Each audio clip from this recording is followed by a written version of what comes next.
Assalamualaikum warahmatullahi wabarakatuh. Perkenalkan, nama saya Nadila Ramadhani, NPM 213515516109. Di sini saya akan menjelaskan mengenai materi sistem keuangan publik, yaitu sumber penerimaan keuangan daerah. Yang pertama, pelaksanaan otonomi daerah. Pelaksanaan otonomi daerah berdasarkan Undang-Undang Nomor 32 Tahun 2004 tentang Pemerintahan Daerah dan Undang-Undang Nomor 33 Tahun 2004 tentang perimbangan keuangan antara pemerintah pusat dan pemerintah daerah membawa dampak perubahan yang luas dan mendasar terhadap sistem pengelolaan keuangan publik. Kewenangan pemerintah daerah otonom menyangkut berbagai aspek pemberian pelayanan kepada masyarakat daerah, mulai dari perencanaan penganggaran, pelaksanaan pengawasan, pengendalian dan pencapaian kinerja yang dibiayai oleh dana anggaran pendapatan dan belanja daerah atau APBD. Selanjutnya, sumber-sumber penerimaan daerah. Yang pertama, ada pendapatan asli daerah, yaitu pendapatan asli daerah adalah penerimaan yang diperoleh daerah dari sumber-sumber dalam wilayahnya sendiri yang dipungut berdasarkan undang-undang yang terdiri dari yang pertama, pendapatan pajak daerah. Pajak daerah adalah iuran wajib yang dilakukan oleh pribadi atau badan kepala daerah tanpa imbalan langsung yang dapat dipaksakan dan digunakan untuk membiayai penyelenggara pemerintah daerah. Yang kedua, pendapatan retribusi daerah. Retribusi daerah adalah pungutan daerah sebagai pembayaran atau jasa atau pemberian izin tertentu yang khusus disediakan atau diberikan oleh pemerintah daerah untuk kepentingan pribadi atau badan.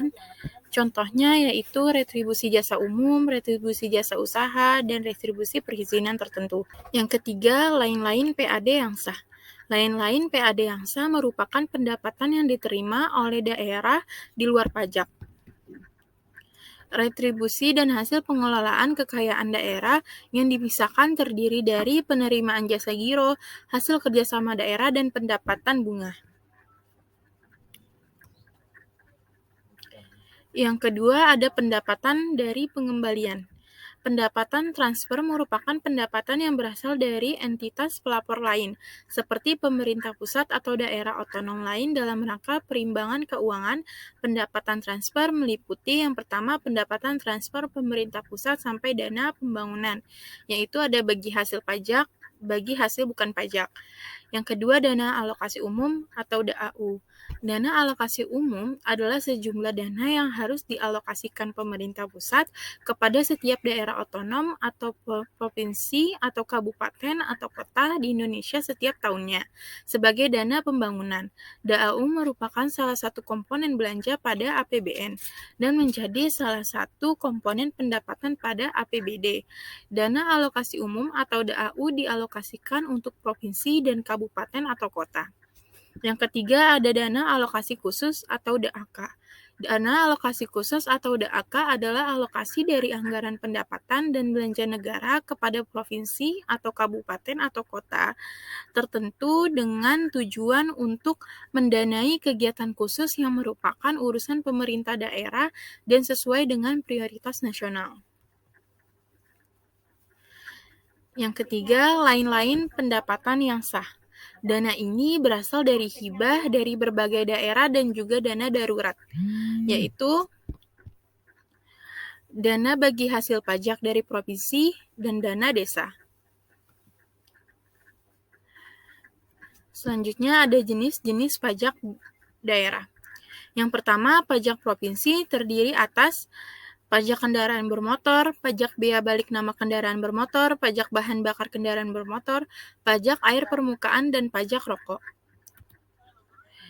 Yang kedua, pajak kabupaten atau kota. Antara lain terdiri dari pajak hotel, pajak restoran, pajak hiburan, pajak reklame, pajak penerangan jalan, pajak mineral bahan logam dan batuan, pajak parkir, pajak air tanah, pajak sarang burung walet, pajak bumi dan bangunan atau PBB, dan pajak bea peroleh hak atas tanah dan bangunan atau BPHTB. Selanjutnya, prinsip-prinsip keuangan daerah. Yang pertama ada akuntabilitas.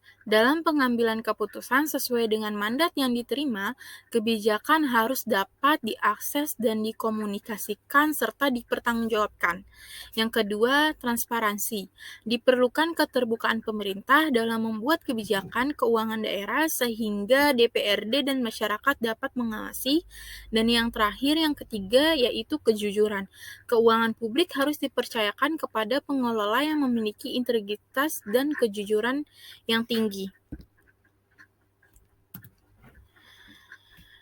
Sekian penjelasan materi ini dari saya, kurang lebihnya mohon maaf. Wassalamualaikum warahmatullahi wabarakatuh. Terima kasih.